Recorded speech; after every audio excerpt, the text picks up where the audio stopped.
In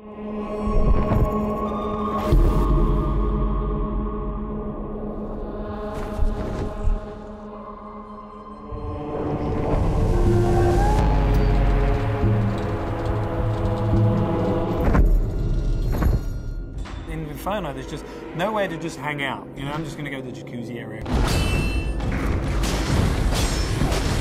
Anger is all about just intense violence and rage.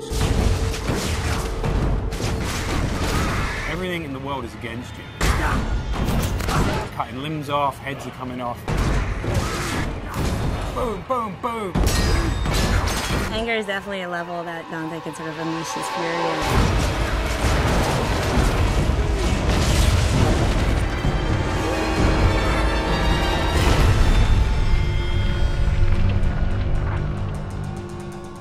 Second-to-second gameplay experiences is really where Dantes Inferno pays off. We have a combination of a multiple set of weapons. We've got Death's Scythe, which is your big, powerful melee weapon. We've got the Holy Cross that shoots holy magic, and it's a range attack, it's a stun attack. You can do a lot of things with that.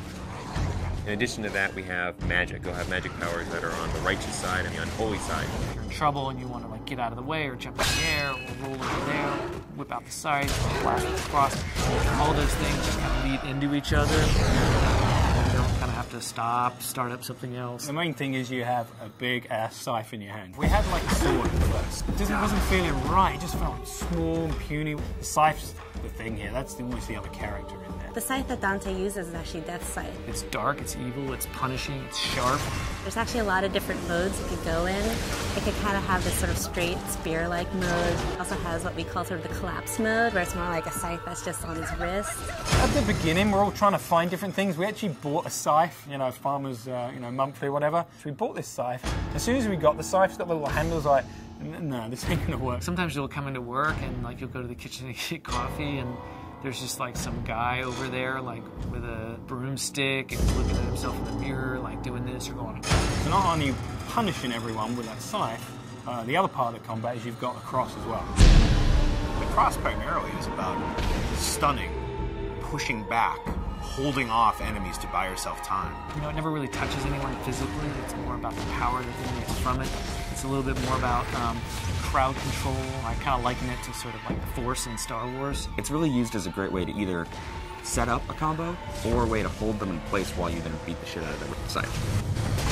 We really leave it open to the player whether they want to go sort of all in on the holy powers, whether they want to go all in on the scythe powers, or do a mix of both. There's kind of a reason that Dante's got these two weapons, kind of yin and yang, you know, they're dualistic. And that plays out in not just the combat, but in the story as well.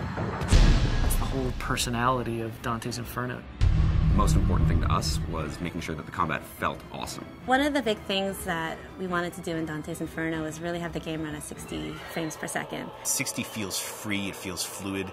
30 feels like you're drunk. I mean, we did some tests, you know, where we took 30 and we took 60. You can totally tell the difference. As soon as you go to 60, you just see the flow, you see the trails, the scythes leaving behind, and just the smoothness. It's a visual and a tactile thing. It's how it feels, but 60 frames per second is pretty good, especially with all the great effects we got going on in the game now. Sassy. By the time you get to anger, you're kicking some ass, but don't get too comfortable, because pretty soon the shit's really going to go down. Going to anger, which is really combat focused, and you're really going to test your skills in that arena. Then you're going to go into heresy, which I think will make you think about certain things that you may not normally think about in a video game. Dante starts to go wild. It's madness.